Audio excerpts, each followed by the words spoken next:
Gitawag man ni siya og the doubting Thomas o ang madudahon, ang nagduha-duha na Tomas. Pero para nako, si Tomas nagpuyo sa kamatuoran. Ang unang kamatuoran nga naa niya maong nahigugma gid siya ni Jesus. Lingay mong tupad na nahigugma jud ka ni Jesus. Kay ang uban man gud nato kasagaran man gani tingali nahigugma ta sa ihatag ni Jesus, pero wa ta mahigugma niya mismo sa iyang ihatag. Mao bitaw mga tao siging sunod niya, siging sunod daghan kayo, libuan ka mga tao, pero ang ilang gipangayo nga maayo sila silang sakit, mapapahawa ang mga yawa, makakita silang milagro. Mo ilang gisunod-sunod ni Jesus, pero nga nahigugma sila ni Jesus mismo, wa. Mo naikuwang kayo nila. Si Tomas nahigugma ni Jesus. Ang siyang unahuna nga si Jesus namatay. Naguol siya, gani wa siya katipon sa iyang mga kauban, basig-asigi pa siya tug hilak tingali tungod siyang kaguol. Nga moto nga pagpakita ni Jesus wa siya didto. Pag ingon nila nga nabanhaw si Jesus, wa dayon siya malipay. Ngano man naa pa man niya ang kaguol nga namatay si Jesus, o ang iyang bugtong makalipay niya nga iyang makita si Jesus nga buhi. Gilingian sa dimong tupad ingna nangita ka nga mabuhi si Jesus. Nangita jud ka nga mabuhi si Jesus. Nya sa dihang nakita na niya nga si Jesus nabuhi, tinuod gyud ay iyag yung nahikap ang katong mga uwat. Di pa ang kayto uwat kay bago pa man ang samad ni Jesus diya sa iyang kamot o sa iyang kilid, iya dayon giproklamar Ginoo ko og Dios ko. Muna dinhi sa Santos nga misa naigo na tas giingon ni Jesus, bulahan katong wa makakita apan nituo. Ang bayhon sa bino o sa pan nga atong konsagrahan dinhi sa misa, ang pagtuo nato mao'y nakapahimo anang lawas og dugo ni Kristo, nya inigdawat nato ana moingon dayon tag amen. Mayon ta iniguli sa ato magsige na tag sangyaw ana. Kana bang inigdawat ni mo imong amen, imong gikaon, isangyaw dayon. Ug mao na nay ikaduha nga kamatuoran nga gipuy-an ni Tomas. Unsa man? Iya yung pakamatyan ang pagsangyaw ni Jesus. Dili siya mahadlok musangyaw tungod kay nahigugma siya ni Jesus. Lain na sang lingi sa imong tupad. Ing naandam na kang magpakamatay para sa imong kauban sa balay. Kana bang imong kauban sa balay, andam na imong pakamatyan? O imong patyon sa konsumisyon? Ambot, dagan-dagan magin mo dinhing murag mga bana og naong. Kinsa mang banaha dinhi nga sugod karon, andam na gid mong magpakamatay para sa inyong asawa. Ta sa kamot. At least na ay mga duha ka buok ni isa. Unya, kamong duha ka buok nga ni isa, congratulations, pero andam na ba mo nga di na gyud mo masuko sa inyong asawa gikan karon? Din agad mo magyaw-yaw bisan pa og yaw-yawan mo, ha? Oh, bahala na mo diya. Masuko pa gani mo, awa, bakakon mo. Bakakon. Permanente hagid ang gugma. Nya mas daghan man ron ang mga asawa naong dinhi. Kinsa man ninyong mga asawahan nga gikan gyud karon, magpakamatay na gyud mo para sa inyong bana ta sa kamot. Wa gyud bisag usa. Kani mga asawa ba kamo gitingali mo patay sa banan, arang-arang pang bana gani dunay duha. Asawa wa gyud bisag usa. Nagtuo day mo di na maklaro inyong mga naong. Tuo mo tuo kung dalaga na inyong mga naong. Klaro ang naong ninyo, minyo mamugnaw. Mao na. In general, ang pangutana ka nato karon sama ni Tomas sa dihang nakakita siya Ginoo. Kita gasige na tagbalik-balik o kakita Ginoo, gikaon pag natong Ginoo. Andam na baka tang magpakamatay para sa Ginoo. Diri sa atong unang pagbasa, gibutang din nga gideklarar sa sulat ni San Pablo nga niingon siya, busa kamong mga dili Hudiyo, dili na mga langyaw o mga dumuduong, kundi mga katagilungsod na sa katawhan sa Dios o mga sakop sa iyang banay. Gitukod kamo diha sa sukaranan nga gipahimutang sa mga apostoles o sa mga propeta o sa bato nga gisukaran nga mao si Kristo Jesus. Pasabot, kita dili naman kita mga Hudiyo, wa na kita kakita sa tinuod nga Kristo gani sa nahitabo dito sa Jerusalem. Pilar ka kabuk nato nakita sa maong lugar kanang gitawag nila Hulilan, pero kaligon sa tong pagtuo dinhi. Hinaut unta nga dili lang ni pakita ba sa external sama aning atong pista sa Santo Niño, Misa de Gallo, pista sa unsa pa na dihang birhen, mga birhen nga pista, Piña Francia, pista sa mga Fatima, Rigla, Birhis Guadalupe, porting daghana ginato mag-celebrate ani. Pero pila ka kabuk ana ang nag-celebrate karon nga andam magpakamatay. Kana bang di gyud masuko ba? Magsige rag higugma. Nya ang usag mga nindot kayong gipaabot sa Ginoo nato kanang andam tang magpakamatay aron buhaton sundon ang kamatuoran. Kabantay mo nga naatay kabugat nga bation basta magpakaaron ingnon ta. Bantay mo ana. Kamo mga asawa, bana, mga anak, kung mamakak na gani mo, kung sa may bation ninyo, bugat. Oh. Hilingay mong tupad ing na wa ka kapamakak rong buwana. Tulo pa man giron ka adlaw ang Hulyo. Aw pa man mo man ay katulo ka adlaw. Karon lang buwana ba? So gud atong Lunes, wa ka kapamakak. Oh, congratulations. Nya i-check ko no tong buwan sa Hunyo. Buwan sa Hunyo, wa ka kapamakak. Karon daghang kitang matanaw sa social media, mga gisulti sa mga tao diha social media. Kasagaran gid diha galabi gid ang bakak. Kana bang dili kay tinuod. No, kana day mga magpagwapa-gwapa diha, gi-craft naman lang ng ilang naong, di naman gid na mo tinuod nilang naong, di ba? Nya kana sa magsigig sulti diha nga labi na ng mga pautang nga mao kuno makasulbad sa imong problema, na testingi, musamot yo kadaghan imong problema. Naay daghan diha. Napadahay magsige og display anang ilang mga lawas nindot sa dong tanawon, pero imo ginang tanawog sige patay ka diha labi nagbana ka impas ka anam sa mga laki display sa ilang lawas tanaw sa mga babae sige tanaw patay jud ka diha tuo kang makalingaw na nimo apil ra ba sa kog tanaw na patay sa pagi basta magpadata na diha kay daghan kay dihang dili tinuod ba unsa man kay kamatuoran. Ang kamatuoran mao gyud ang makapawagtang sa atong gitawag og kabugat.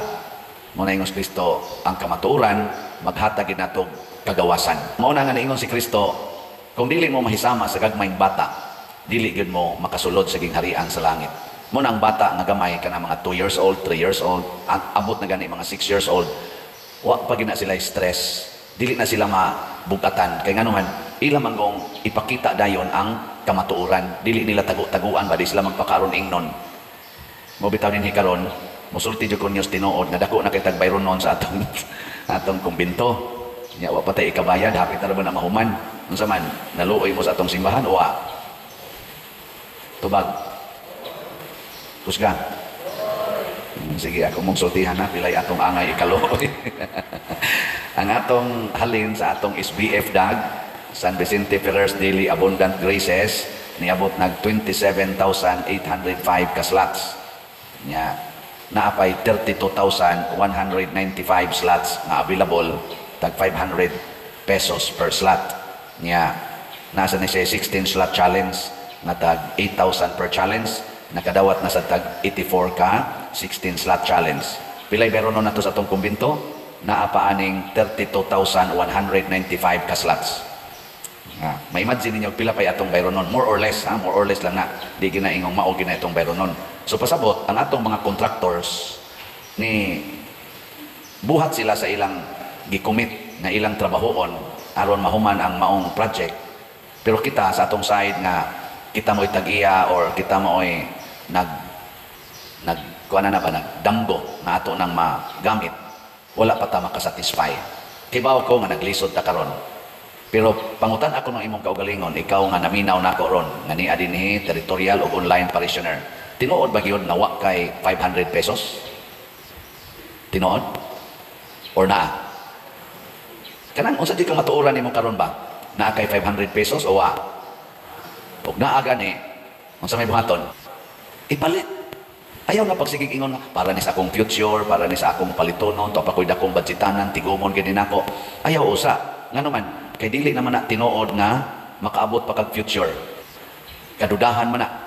Wa may siguro ugma wa na ka. Di ba? Ngano mo dai linga imong tupad ina siguro gid nga buhi pa ka next week ina. Ina siguro gyud ka nga buhi pa ka next week. Oh, sabot lang. Ako di lang jud ko maniguro ana kay daghan na kayo mga hitabo nga mukalit lang bisan ako nighigda nako. Kay ingon na jud ko posible na gyud dili makabangon. Karon sad Moingon na gyud ko nga kani posible man gyud nga katapusan na lang ni akong misa. Bitaw. Kahibaw day ko kung sa mahitabo rong mga alas 12 udto. Wa, kamo nahibaw day mo. Wow, naalam mo murag plano nga mo ni akong buhaton ika alas 12 ngadto sa hapon. Pero wa jud ka kahibaw nga mulinog ni ay, nya ni sugod na daing gubat, nya ni tira dayon ang China og daghang kay missile, diha gid nitugpas inyong tugkaran. Nya mo gyud pagpanilhig nimo. Pastil ang dako ang limalas nimo noon ritso gag kamatay. Nya, moingon pa gid ita. Na kining akong 500 pesos karon ako lang gining tigomon kay para sa akong future.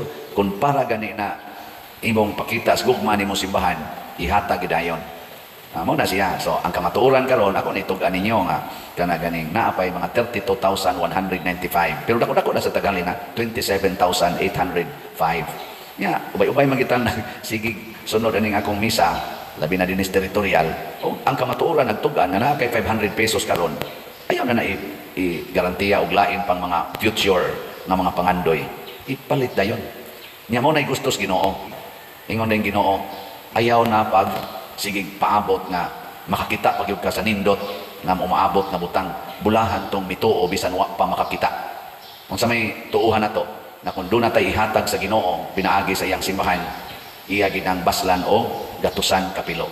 Di gid na siya mangakak. Kung mausa na ang atong MMHD, kaning Mother Mary's Healing and Deliverance para sa dito sa atong Kapilinya di Fatima.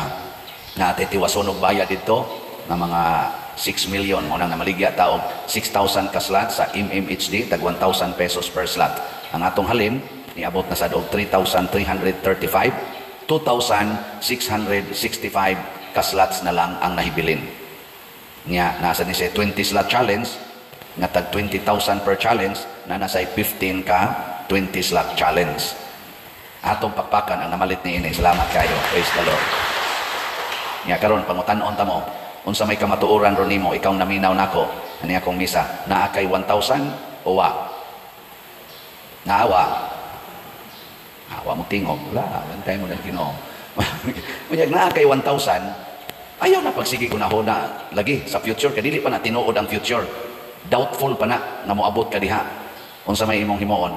Akong hangyo karon dayon ihatag dayon ang imong suporta o pag alagad sa Ginoo pinaagyan ang imong 1,000. So 1,500 duha na nakaslots.